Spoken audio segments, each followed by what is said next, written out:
Welcome to a special edition of India Ascents. I'm Gaurie Dwivedi, and this is an edition where we talk about why 2025 was a landmark year for India and its journey towards superpowerhood. From organizing the world's largest human gathering that the world has ever seen, which is the Kumbh, to launching an airstrike on Pakistan to retaliate for the Pahalgam terror attack, to hosting President Putin at a time when the world is scrambling for solutions to end the Ukraine war, to becoming the fifth largest economy in the world by dislodging the UK, it's been a phenomenal year for India. Add to it the launch of India's heaviest satellite and a much needed and a much celebrated win in Women's World Cup. We're going to try and cover all that for you viewers. This is a very special edition of India Ascents.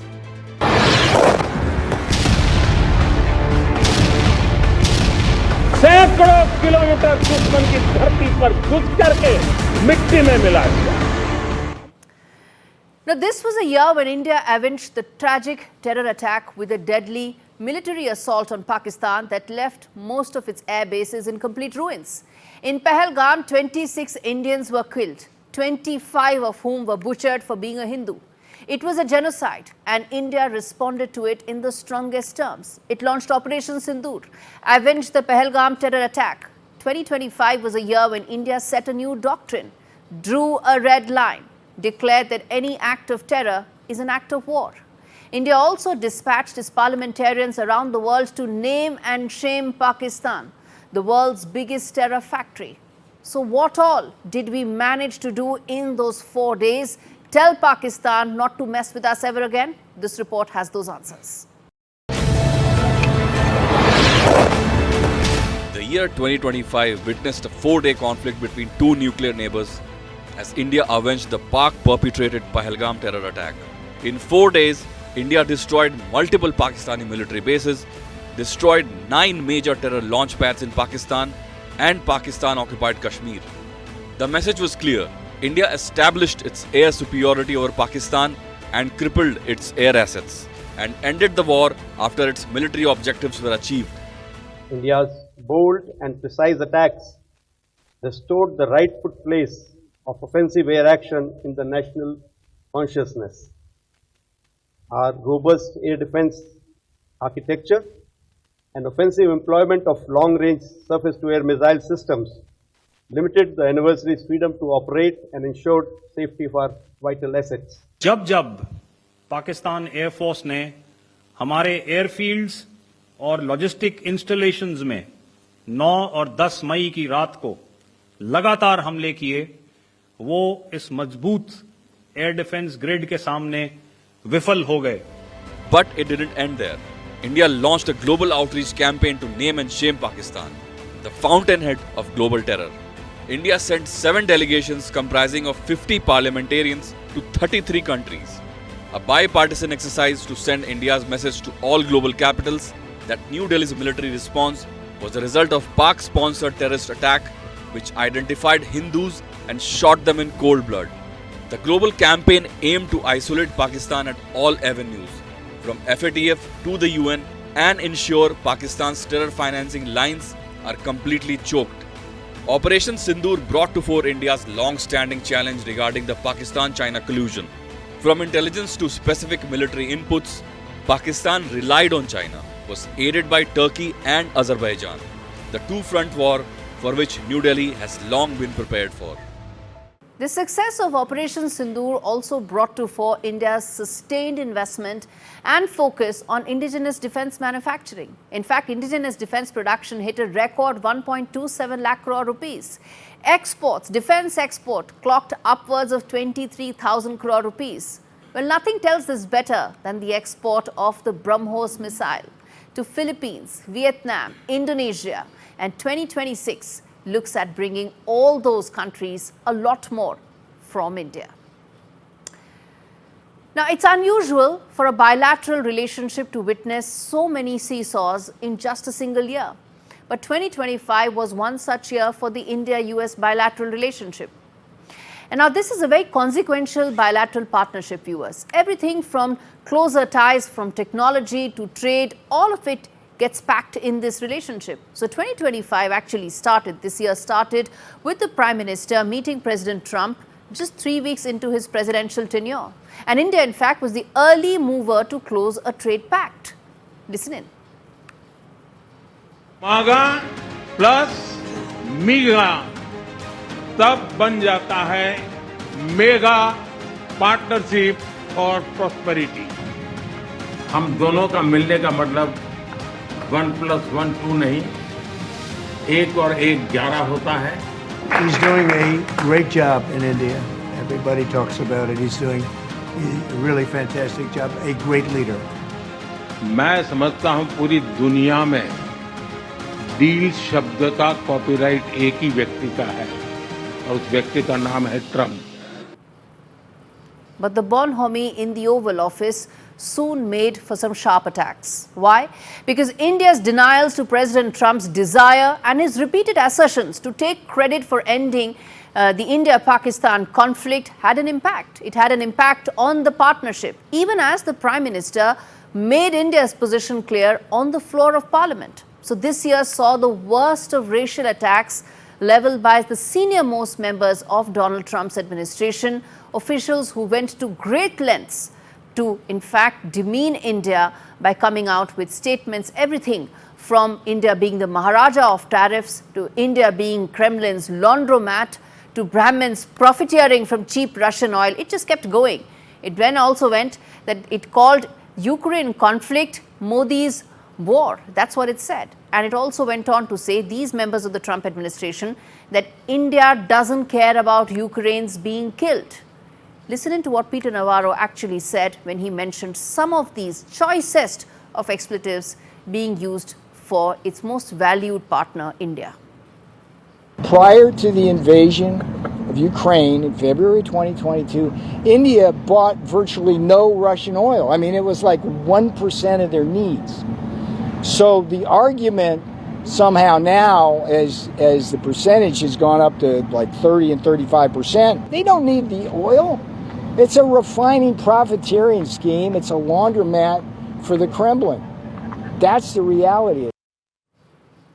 Trade talks, technological cooperation, military purchases, all left at the altar of personal hubris of Donald Trump, which witnessed Trump administration singling out India for purchasing Russian oil, despite not being the only one and most certainly not being the biggest purchaser of Russian oil and natural gas.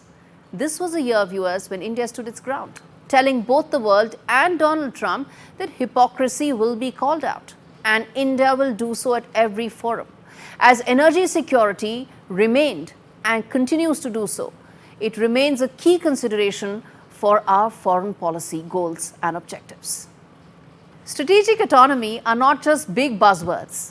This year witnessed India actioning its long-cherished foreign policy ideal, driving with President Putin and almost high-fiving with President Xi Jinping. Yes, this report tells you why India was at the center of the world's most powerful selfie this year.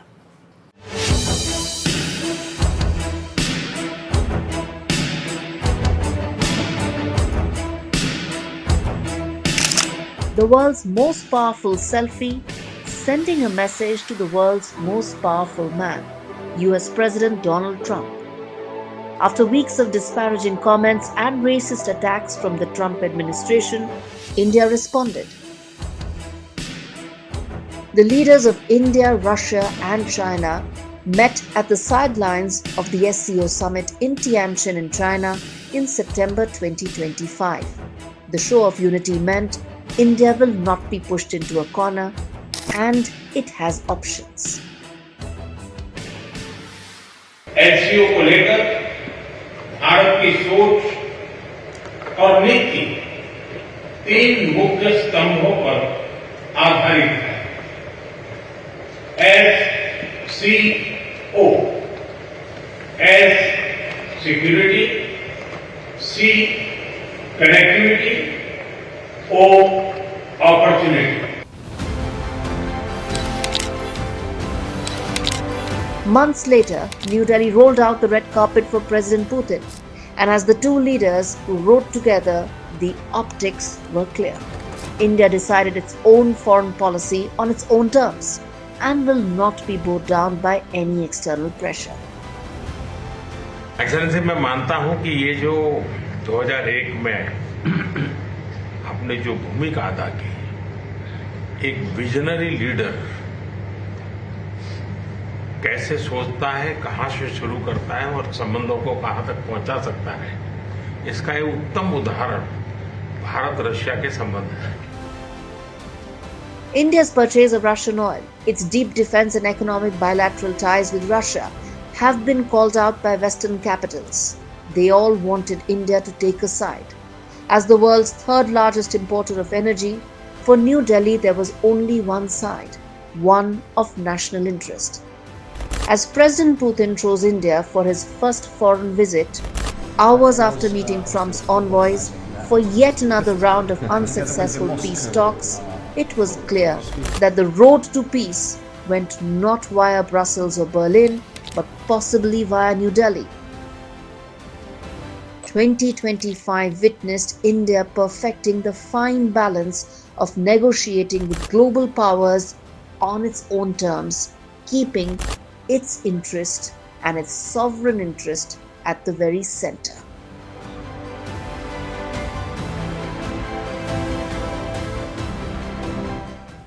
On that note, we slip into a very short break. We come back on the other side, get you all other aspects of why this year was so special for India. Stay with us.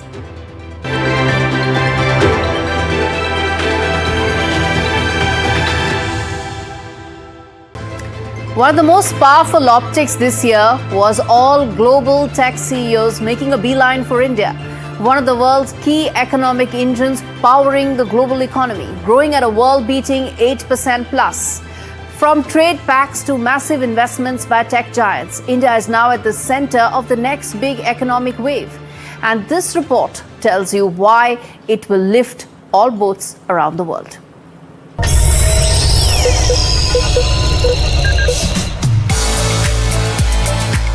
2025 was a year that saw the who's who of global technology giants make a beeline for India. Microsoft and Amazon have together announced sweeping plans to invest heavily into AI systems in India with investments over $53 billion. Add to it Cognizant, Intel investments, and you get a much larger figure.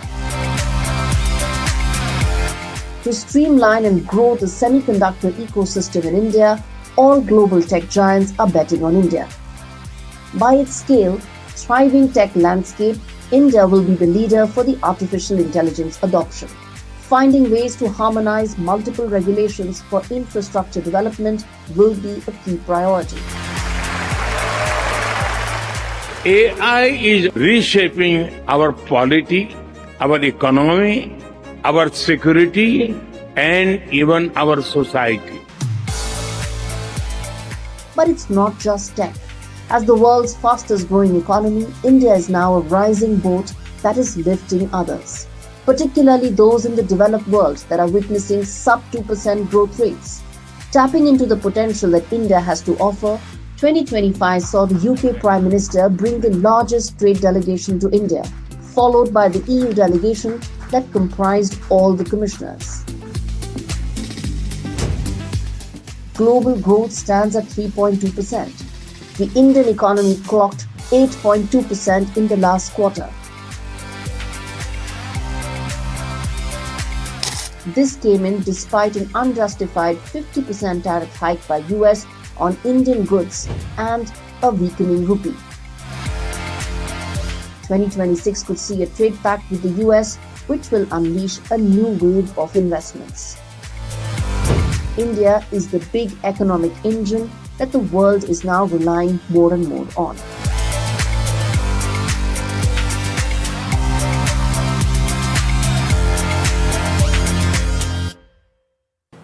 For long, India was viewed as the outsourcing capital of the world, but it is now looking to become the AI capital of the world.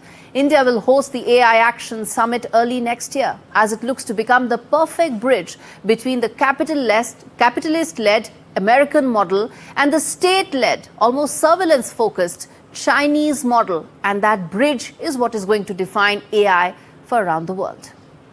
India's space mission has reached incredible new heights. Air Force Group Captain Shubhanshu Shukla became India's first astronaut to travel to the International Space Station. As Shukla touched new heights and limits of space travel, a new era in space began back home, where India is no longer a participant but a leader with a plan. Shukla's 18-day mission, including indigenous experiments aimed at enhancing understanding of human space flight and microgravity science, a singular mission has set the course for India's space sector. Now we're building, leading and shaping the future.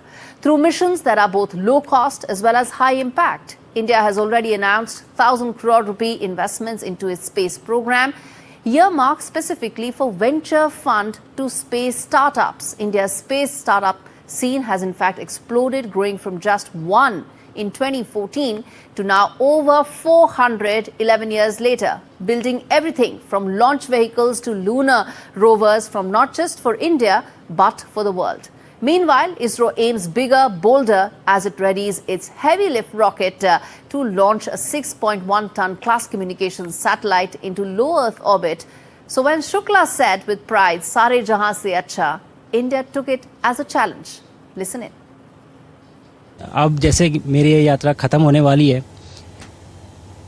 आपकी और मेरी यात्रा अभी बहुत लंबी है. हमारी human space mission की जो यात्रा है वो बहुत लंबी है और बहुत कठिन भी है. लेकिन मैं आपको विश्वास दिलाता हूं कि अगर हम निश्चय कर लें तो तारा अभी प्राप्यन्ते, इवन स्टार्स आर अटेनेबल. आज का भारत स्पेस से महत्वाकांक्षी दिखता है. आज का भारत निडर दिखता है. आज का भारत कॉन्फिडेंट दिखता है. आज का भारत गर्व से पूर्ण दिखता है. और इन्हीं सब कारणों की वजह से मैं एक बार फिर से कह सकता हूं कि आज का भारत अभी भी सारे जहां से अच्छा दिखता है. India's countdown to a new space age has begun. For a billion Indians, Shubhanshu Shukla's journey is more than a mission. It's a signal. Our future is out there in the stars. Now, from the world's largest tent city in Mahakumbh to the flag hoisting ceremony that marked the completion of the grand temple in Ayodhya, this was a year when India embraced its cultural heritage, its spiritual moorings, and doubled down on its yearning to break free from the colonial mindset, or as we say, the Macaulay mindset. But it did not just end there. This was a year when India ensured that it captured all global cultural destinations. Well, take Indian cinema. This was a year that Homebound made it to the shortlist for Best International Feature Film category in the Oscars. Well, King of Bollywood, Shah Rukh Khan actually made his Met Gala debut finally. Move ahead. Banu Mushtaq's win at the International Booker Prize brought the spotlight squarely back on Indian authors and women authors and the global appeal of their writing. Viewers, the inclusion of Deepavali in UNESCO's Intangible Cultural Heritage of Humanity list marks a historic milestone for India's rich cultural legacy. The recognition celebrates Deepavali not just as a festival, but as a living tradition that symbolizes the victory of light over darkness, knowledge over ignorance, hope over despair. And that brings us to an end of this very special edition of India Ascents. It was a phenomenal year, viewer, this year, and it sets the stage for what will be an equally defining 2026. Thanks so much for watching.